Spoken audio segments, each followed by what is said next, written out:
తాకట్లో ఉన్న మీ బంగారాన్ని విడిపించి ఆ రోజు ఆన్లైన్ రేటుకి కొంటాం. Sharma gold company. Welcome to Suman TV. టాలీవుడ్ని డ్రగ్స్ కేసు ఎలాగైతే కుదిపేసిందో ఇప్పుడు బెట్టింగ్ యాప్స్ కేసు కూడా అలాగే కుదిపేస్తుంది. వరుసగా టాలీవుడ్లో ఇప్పుడు ఏదైతే పోలీసులు బెట్టింగ్ యాప్స్ పైన కేసు నమోదు చేస్తున్నారో వాళ్ళంతా టాలీవుడ్ సెలబ్రిటీస్ వరకు కనిపిస్తారు. తాజాగా cinema hero super star hero రానా దగ్గుబాటి అట్లాగే ప్రకాష్ రాజ్ పైన కూడా మియాపూర్ పోలీసులు కేసు నమోదు చేశారు. దీంతో ఒక్కసారిగా బెట్టింగ్ యాప్స్ కేసు ఒక పెద్ద బిగ్ టర్న్ తీసుకున్నట్టుగా కనిపిస్తుంది. మొత్తానికి డ్రగ్స్ కేసు, గతంలో డ్రగ్స్ కేసులో వరుస పెట్టి సినిమా హీరో ఇండస్ట్రీలో ఉన్న చాలామంది సెలబ్రిటీలు డ్రగ్స్ కేసులో విచారణకు హాజరయ్యారు. అలాగే ఇప్పుడు బెట్టింగ్ యాప్స్ కేసులో కూడా అనేక మంది సెలబ్రిటీలు వరుసగా వాళ్ళ పేర్లు బయటకు వస్తున్నాయి. రానా దగ్గుబాటి కావచ్చు, ప్రకాష్ రాజ్ కావచ్చు, లేకపోతే శ్రీముఖి కావచ్చు, లేకపోతే చాలామంది సెలబ్రిటీ ఎవరైతే ఇన్ఫ్లుయెన్సర్లుగా ఎక్కువ మంది ఉన్నారో వీళ్ళంతా ఇప్పుడు తెరపై కనిపిస్తున్నారు. వీళ్ళంతా విజయ్ దేవరకొండ, తెలంగాణలో విజయ్ దేవరకొండ చాలా ఫేమస్, తెలంగాణ సినిమా ఇండస్ట్రీ వరకు ఒక సెన్సేషన్. అటువంటి విజయ్ దేవరకొండ కూడా ఈ బెట్టింగ్ యాప్స్ని లేకపోతే ప్రజల్ని తప్పుదోవ పట్టించే, యువతని నాశనం చేసే యాప్స్ని ప్రమోట్ చేసినట్టుగా మియాపూర్ పోలీస్ స్టేషన్లో తాజాగా కేసు నమోదై స్క్రీన్ పైన చూస్తున్నాం.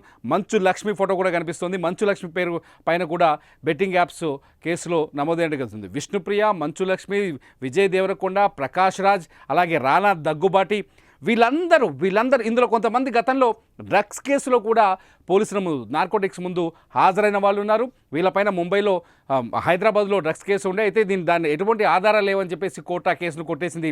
ఆ తర్వాత అదే స్థాయిలో సెన్సేషన్ సృష్టిస్తోంది ఇప్పుడు betting apps case. Betting apps పైన ఎవరైతే ఆర్టీసీ చైర్మన్గా ఉన్నారో ఆయన సజ్జనార్ ఈ బెట్టింగ్ యాప్స్ పైన వరుసగా కొంత ప్రమోట్ చేస్తున్నారు. బెట్టింగ్ యాప్స్ని నిషేధించాలి, ఎవరైతే సెలబ్రిటీలు బెట్టింగ్ యాప్స్ని ప్రమోట్ చేస్తున్నారో వాళ్ళు ఖచ్చితంగా బాధ్యత వహించాల్సిన అవసరం ఉంది, వాళ్ళపైన కేసులు పెట్టాలి. ప్రభుత్వాలు, రెండు తెలుగు రాష్ట్రాల ప్రభుత్వాలు బెట్టింగ్ యాప్స్ని నిషేధించాలంటూ ఆయన కొంత ఒక ఎజిటేషన్ మొదలుపెట్టారు, కొంత ప్రమోట్ చేస్తున్నారు ఈ అంశాన్ని. అలా వరుసగా మీడియాకి ఇంటర్వ్యూలు ఇస్తున్నారు. అట్లాగే ఎవరైతే బెట్టింగ్ యాప్స్కు వ్యతిరేకంగా ఉన్నారో ఇన్ఫ్లుయెన్సర్లు వాళ్ళ మద్దతు కూడా తీసుకుంటున్నారు. ఇప్పటికే కొంతమంది సినిమా సెలబ్రిటీలు బెట్టింగ్ యాప్స్ ప్రమాదం అంటూ కొన్ని వీడియోస్ రిలీజ్ చేశారు. కానీ సినిమా ఇండస్ట్రీ నుంచి ఇప్పుడు ఏకంగా సినిమా ఇండస్ట్రీ నుంచి ప్రకాష్ రాజ్ లాంటి, అంటే సమాజంలో ఏ చిన్న ఇన్సిడెంట్ జరిగినా ప్రకాష్ రాజ్ మీడియా ముందుకు వస్తాడు, లేకపోతే ట్విట్టర్లోకి వస్తాడు, లేకపోతే ఫేస్బుక్లోకి వస్తాడు, ఆ ప్రపంచానికి అంటే సమాజానికి నీతులు చెప్పే ప్రయత్నం చేస్తాడు. అటువంటి ప్రకాష్ రాజ్ కూడా ఇప్పుడు బెట్టింగ్ యాప్స్లో అడ్డంగా ఆయన పైన కేసు నమోదైంది, ఆయన కూడా బుక్ అయ్యాడు. దగ్గుబాటి రానా దగ్గుబాటి తెలుగు ఇండస్ట్రీలో ఒక పాపులర్ సినిమా ఫ్యామిలీకి సంబంధించిన వ్యక్తి. వాళ్ళకి సినిమా ఇండస్ట్రీలో తెరగని చరిత్ర ఉంది, వాళ్ళ తాతల కాలం నుంచి తరగని చరిత్ర ఉంది. అటువంటి చరిత్ర ఉన్న రానా దగ్గుబాటి కూడా బెట్టింగ్ యాప్స్ ప్రమోట్ చేస్తున్నట్టుగా పోలీసులు భావిస్తూ ఆయనపై కూడా మియాపూర్ పోలీసులు కేసు నమోదు చేశారు. ఇకపోతే విజయ్ దేవరకొండ తెలంగాణ ప్రాంతానికి చెందిన సినిమా నటుడు. విజయ్ దేవరకొండ ఒక సెన్సేషనల్ నటుడు.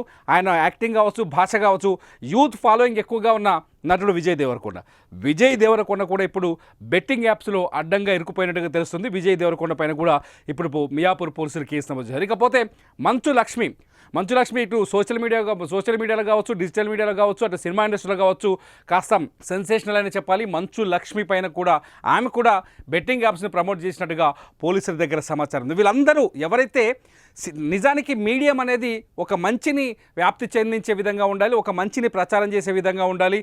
కానీ ఈ మీడియం ఇప్పుడు ఇటువంటి సినిమా స్టార్లు వీళ్ళంతా మంచి కోసం మాట్లాడాలి, కానీ వీళ్ళంతా యువతని నాశనం చేసే బెట్టింగ్ యాప్స్ని ప్రమోట్ చేశారు.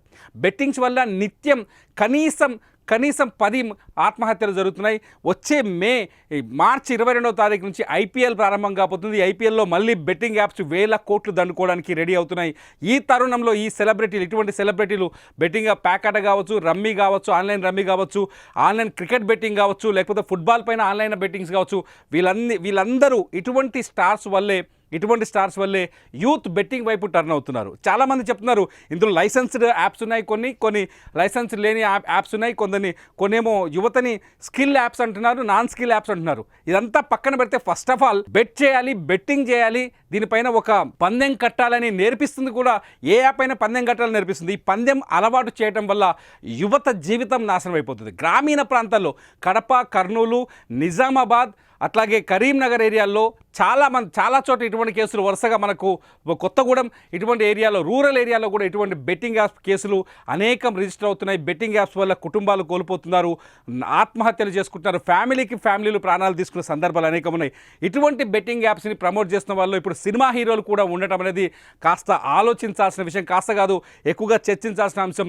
సినిమా హీరోల పైన కూడా ఇవాళ ఎఫ్ఐఆర్ నమోదు అవ్వడం, మియాపూర్ పోలీస్ స్టేషన్లో ఎఫ్ఐఆర్ నమోదు అవ్వడం చూస్తుంటే సినిమా ఇండస్ట్రీలో ఉండే మంచి నటులుగా మంచి ఫాలోవర్స్ ఉన్న నటులు కూడా వాళ్ళ ఫ్యాన్స్నే దారి మళ్లించి వాళ్ళ జీవితాన్ని నాశనం చేస్తున్నారా అనే ప్రశ్న ఇక్కడ ఉత్పన్నమవుతుంది. మొత్తంగా సినిమా యాక్టర్లు ఇందులో ఇంకో కొత్త విషయం ఏంటంటే కొంత పొలిటికల్ యాంగిల్ కూడా కనిపిస్తుంది. గతంలో ఎవరైతే 2023 ఎలక్షన్స్కు ముందు బీఆర్ఎస్కి ఎక్కువగా ప్రచారం చేశారు, గతంలో బీఆర్ఎస్ ఇన్ఫ్లుయెన్సర్స్ని ఎన్నికల ప్రచారంలో వాడుకుంది. అలాంటి ఇన్ఫ్లుయెన్సర్స్లో చాలామంది ఇప్పుడు ఈ బెట్టింగ్ యాప్స్ ప్రమోషన్ చేసిన వాళ్ళు ఉన్నారు. నిజానికి అంటే ఇక్కడ పొలిటికల్ కోణం ఇక్కడ ఏంటంటే బీఆర్ఎస్ ఎవరైతే ఇన్ఫ్లుయెన్సర్స్ ఉన్నారో వాళ్ళ చేత అప్పట్లో బీఆర్ఎస్ కోటేయమని చెప్పేసి వీళ్ళు ప్రచారం చేయించుకున్నారు. అలా ప్రచారం చేసిన వాళ్ళంతా బెట్టింగ్ యాప్స్ కూడా ప్రచారం చేశారు ఇక్కడ. సో వీళ్ళు కేవలం డబ్బు కోసం ఏదైనా చేస్తారు, డబ్బులు వస్తాయంటే ఎటువంటి ప్రమాదాన్నైనా ప్రమోట్ చేస్తారు, ఎటువంటి దుర్మార్గానైనా ప్రజలకు తీసుకెళ్లేందుకు వెనకాడరు అనే విషయం ఇక్కడ చాలా స్పష్టంగా అర్థమవుతుంది. ఇప్పుడు బెట్టింగ్ యాప్స్లో ఎవరైతే ఉన్నారో గతంలో ప్రకాష్ రాజ్ ఉన్నారు. ప్రకాష్ రాజ్ బీఆర్ఎస్కి అత్యంత దగ్గరగా ఉన్న వ్యక్తి. ఆ తర్వాత విజయ్ దేవరకొండ కూడా బీఆర్ఎస్కి దగ్గరగా ఉన్న వ్యక్తి. ఆయన కేటీఆర్ని రామన్న అని పిలిచేవాడు.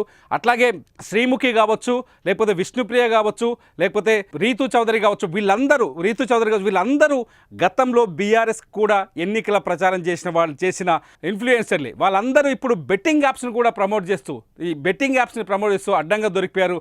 మొత్తానికి బెట్టింగ్ యాప్స్ అంశం అనేది ఇప్పుడు గతంలో డ్రగ్స్ అంశం ఎలా అయితే సినిమా ఇండస్ట్రీని కుదిపేసిందో ఆ విధంగా ఇప్పుడు బెట్టింగ్ యాప్స్ అంశం కూడా సినిమా ఇండస్ట్రీని కుదిపేస్తుంది. ఇటువంటి సెలబ్రిటీల పైన కేసులు పెడతారా, నిజంగా వీళ్ళని జైళ్లకు పంపిస్తారా అనేది ఇప్పుడు సామాన్యుడు ప్రశ్నగా మారుతోంది. మీరేమంటారు? బెట్టింగ్ యాప్స్ని ప్రమోట్ చేస్తూ యువత జీవితాన్ని నాశనం చేస్తున్న ఇలాంటి సెలబ్రిటీలకు ఎటువంటి శిక్షలు విధించాలని మీరు భావిస్తున్నారో ఈ వీడియో కింద కామెంట్ చేయండి. మీ కామెంట్స్ పైన నేను మరొక వీడియో చేస్తా. చూస్తూనే ఉండండి సుమన్ టీవీ.